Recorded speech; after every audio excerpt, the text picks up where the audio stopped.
Morning students, आज हम आपको बीएड सेकेंड ईयर के अधिगम हेतु आकलन code number 401 unit first topic मापन एवं मूल्यांकन के विषय में अध्ययन कराएंगे। सबसे पहले बच्चों, हम आपको मापन और मूल्यांकन, ये दो शब्द हैं, इन दो शब्दों से मिलकर मापन और मूल्यांकन बना है। सबसे पहले हम आपको मापन के विषय में बताएंगे। मापन का अर्थ है किसी वस्तु के गुण विशेषताओं के परिणाम को अंकात्मक रूप में लिखना या प्रकट करना। इसी प्रक्रिया को मापन कहते हैं। सामान्य रूप से मापन शब्द की व्याख्या करना बहुत ही कठिन है, परंतु सुविधा की दृष्टि से यह अभिप्राय है कि यह आंकड़ों का वर्णन अंकों के रूप में करता है। क्या करता है बच्चों? कि यह आंकड़ों का वर्णन अंकों के रूप में करता है तथा किसी भी वस्तु का शुद्ध एवं वस्तुनिष्ठ रूप में परिणाम देता है। क्या कहा बच्चों? कि यह आंकड़ों का वर्णन अंकों के रूप में करता है तथा किसी भी वस्तु का शुद्ध एवं वस्तुनिष्ठ रूप में परिणाम देता है। फॉर एग्जाम्पल, उदाहरण के लिए बच्चों, मान लीजिए कोई व्यक्ति है, उस व्यक्ति में क्या गुण है, इसकी शुद्ध जानकारी हमें मापन के द्वारा प्राप्त होती है। उदाहरण के लिए, सुनंदा अंग्रेजी में प्रभावशाली एवं सुंदर ढंग से बोलती है, अथवा अभिनव का ज्ञान इतना कम क्यों है, या रोहित इतिहास विषय में फैल क्यों हुआ है, अथवा राधा की बुद्धि लब्धि क्या है, आदि जानकारी हमें मापन के द्वारा ही प्राप्त होती है। बच्चों, मापन का क्षेत्र अत्यंत सीमित है। मापन का क्षेत्र अत्यंत सीमित है। मापन में अंक प्रदान किए जाते हैं। मापन में अंक प्रदान किए जाते हैं। मान लीजिए बच्चों, आप लोग सभी छात्र हैं, आप अपनी परीक्षा दे रहे हैं। परीक्षा देने के बाद आपसे जो प्रश्न पूछे जाते हैं, आप उनका उत्तर अपनी उत्तर पुस्तिका में लिख देते हैं। उस उत्तर पुस्तिका को देखकर जो परीक्षक है, निरीक्षण करता है, वो उसमें आपके मार्क्स दे देता है। जो वो ये मार्क्स देता है, ये मार्क्स आपकी उत्तर पुस्तिकाओं के उत्तरों को देखकर देता है। ये जो उत्तर होते हैं, यही मापन कहलाते हैं। इन्हीं के द्वारा छात्रों की योग्यताओं का मापन होता है तथा छात्र इस मापन के आधार पर अपना मूल्यांकन करा सकते हैं।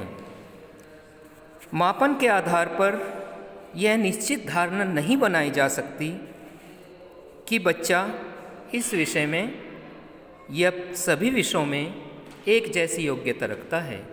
यह धारणा अलग अलग हो सकती है। जैसे शिखा कक्षा में अनेक विषय पढ़ती है और गणित में सबसे अधिक अंक प्राप्त करती है, परंतु इससे यह निष्कर्ष नहीं निकाल सकते कि वह कक्षा में सबसे अच्छी छात्रा है। इसी प्रकार विवेक विज्ञान विषय में 70% अंक प्राप्त करता है। यह स्थिति अंकों की अंकों की परसेंटेज प्रतिशत का आभास करा रही है, परंतु दूसरी ओर यह संकेत भी मिल रहा है कि उनकी उपलब्धि अत्यंत संतोषजनक है।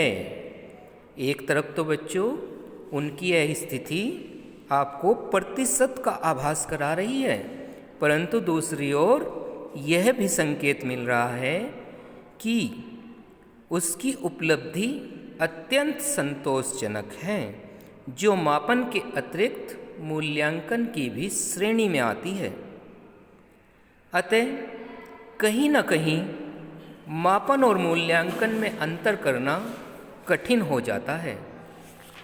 वैसे तो मापन और मूल्यांकन दोनों एक ही सिक्के के दो पहलू हैं, परंतु मापन और मूल्यांकन एक दूसरे के बिना इनकी कल्पना करना अत्यंत कठिन है। प्रत्येक मापन क्रिया में दो पद होते हैं। प्रत्येक मापन क्रिया में दो पद होते हैं। सर्वप्रथम मापनकर्ता यह निश्चित करता है कि उसे किन किन गुणों और योग्यताओं का मापन करना है। ध्यान दीजिए बच्चों, सर्वप्रथम मापनकर्ता यह निश्चित करता है कि उसे किन किन गुणों एवं योग्यताओं का मापन करना है। इसके लिए उसको उपयुक्त मापन उपकरण, क्या बच्चों, इसके लिए उसको, जिससे आप बच्चों के मापन करेंगे, उसको मापन उपकरण कहते हैं। उस उपकरण का आपको चयन करना होता है। क्या करना होता है? इसके लिए उपयुक्त मापन उपकरण का चयन करना होता है, जिसमें हमारा आधार बिंदु क्या होता है बच्चों? शून्य होता है। क्या होता है? शून्य होता है। देखो बच्चों, जब भी हम किसी भी चीज़ का मापन करते हैं तो हम अपनी तरफ से कल्पना कर लेते हैं कि इसका मान शून्य है। या फिर आपने मैथ में देखा होगा A, B, C इस तरीके से लिखा होता है। मान लीजिए एक इसका बिंदु का मान A है, दूसरे बिंदु का मान B है, इस तरीके से लिखा होता है। तो इसी तरह इसमें भी हम कल्पना के आधार पर आधार बिंदु शून्य मान लेते हैं तथा इसका मान प्रत्येक स्थान पर एक समान ही होता है, क्योंकि शून्य का मान बच्चों प्रत्येक स्थान पर एक समान ही होता है। जबकि मानसिक एवं शैक्षिक मापन, क्या कहा बच्चों? मानसिक एवं शैक्षिक मापन वस्तुनिष्ठ, सुनिश्चित एवं सही नहीं होता है। क्योंकि बच्चों किसी के भी मस्तिष्क का मापन, आपके सामने 5 बंदे खड़े हैं, 5 स्टूडेंट खड़े हैं, आप उन पांचों बच्चों की मानसिक योग्यता, बुद्धि लब्धि सब अलग अलग होगी, एक जैसी नहीं हो सकती। इनमें भिन्नताएं पाई जाती हैं। और ऐसे ही शैक्षिक मापन होता है। अध्यापक सभी बच्चों को कक्षा में एक समान पढ़ाता है, लेकिन वह ज्ञान तो एक समान देता है, लेकिन उन्हीं बच्चों में से कुछ बच्चे फर्स्ट डिवीज़न से पास होते हैं, कुछ बच्चे सेकंड डिवीज़न से पास होते हैं, कुछ थर्ड डिवीज़न से पास होते हैं और कुछ बच्चे असफल भी हो जाते हैं। लेकिन अध्यापक ने तो सभी को एक समान पढ़ाया है, तो इसलिए बच्चों सभी की मानसिक स्थिति, बुद्धि लब्धि अलग अलग होती है।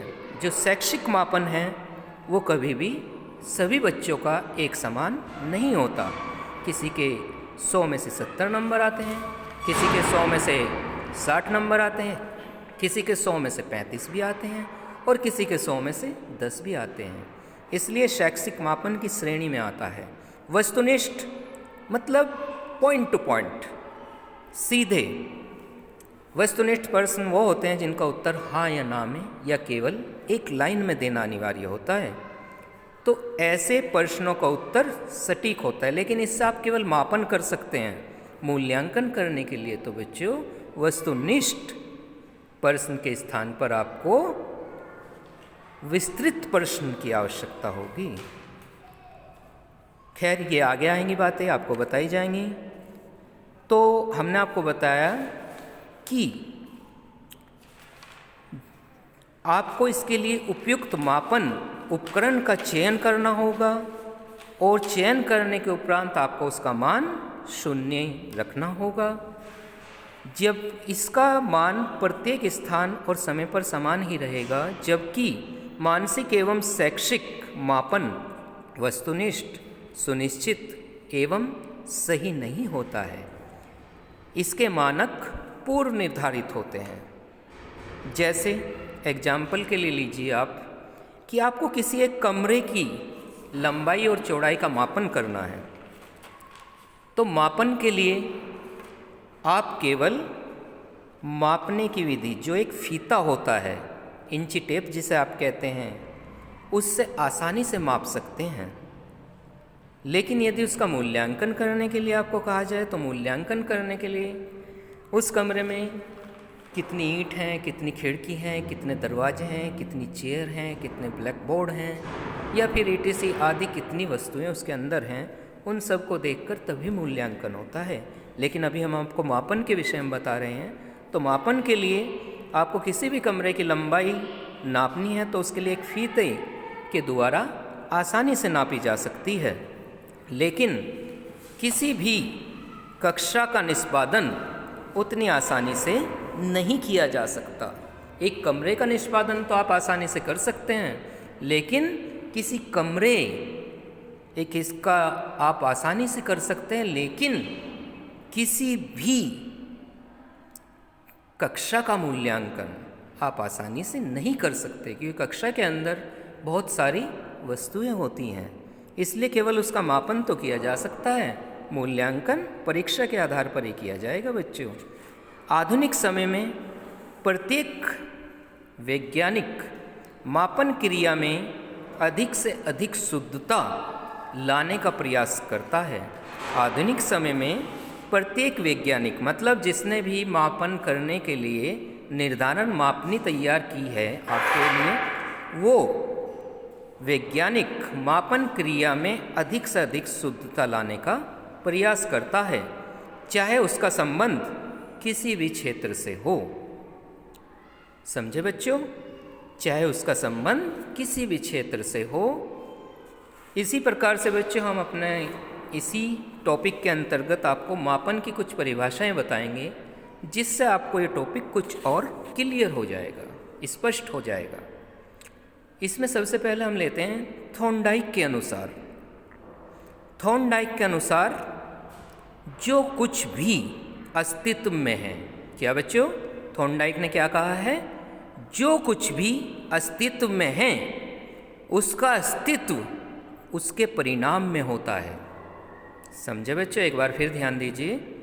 जो कुछ भी अस्तित्व में है उसका अस्तित्व उसके परिणाम में होता है। तो कितनी अच्छी बात कही थॉर्नडाइक ने। भाई कोई भी वस्तु है, उसका कोई भी अस्तित्व जो है उसके परिणाम में ही स्पष्ट होता है, परिणाम में ही छिपा होता है। इसी के साथ सेम ऐसी परिभाषा कुछ मैककॉल ने दी है। मैककॉल के अनुसार देखिए, यदि किसी वस्तु का अस्तित्व है, यदि किसी वस्तु का अस्तित्व है तो उसका मापन हो सकता है। मतलब जो भी वस्तुएं, जितनी भी वस्तुएं आपको संसार में दिखाई देती हैं, उन सब का मापन किया जा सकता है। जैसे सपोज कीजिए आपके विद्यालय में इतनी सारी वस्तुएं, जब आप एंटर करते हैं, गमले रखे हुए हैं, साइकिल, मोटरसाइकिल, घंटी, बहुत चीज़ें आपको दिखाई देती हैं। इन सब का मापन किया जा सकता है। इनका सबका एक साइज होता है बच्चों, इनको मापा जा सकता है। इसी तरह व्यक्ति की लंबाई मापी जा सकती है, उसका मूल्यांकन नहीं किया जा सकता। मूल्यांकन कब होगा? जब 2 या 3 छात्र एक साथ खड़े होंगे। एक की हाइट 5 फीट, दूसरे की 5.5 फीट, तीसरे की 6 फीट। ठीक है, इसी प्रकार सब में भिन्नताएं पाई जाती हैं, और भिन्नताओं को मापने का कार्य मापन करता है, और ये जो डिफरेंस है इसको मूल्यांकन कहते हैं। इसी के साथ तीसरी परिभाषा देखिए, एस.एस. स्टीवेंस के अनुसार, एस.एस. स्टीवेंस के अनुसार मापन निश्चित स्वीकृत नियमों के अनुसार, मापन निश्चित स्वीकृत नियमों के अनुसार वस्तुओं को अंक प्रदान करता है। जैसे अभी मैंने आपको एग्जाम्पल दिया था कि 3 बच्चे खड़े कर दीजिए, एक की हाइट है 5 फीट, दूसरे की 5.5, 5.5 और तीसरे की 6.2। तो ये सब मापन के द्वारा आपको पता लग रहा है। तो ये कह रहा है कि ये अंक आपको अंक प्रदान करता है मापन। जो अंक आपको मिले हैं वो प्रदान करने की प्रक्रिया मापन के द्वारा संपन्न होती है। ठीक है बच्चों, आप इसे ध्यानपूर्वक ठीक लर्न कीजिए। नेक्स्ट टॉपिक में, इसी टॉपिक में नेक्स्ट डे फिर आपसे मुलाकात होगी। तब तक के लिए बाय।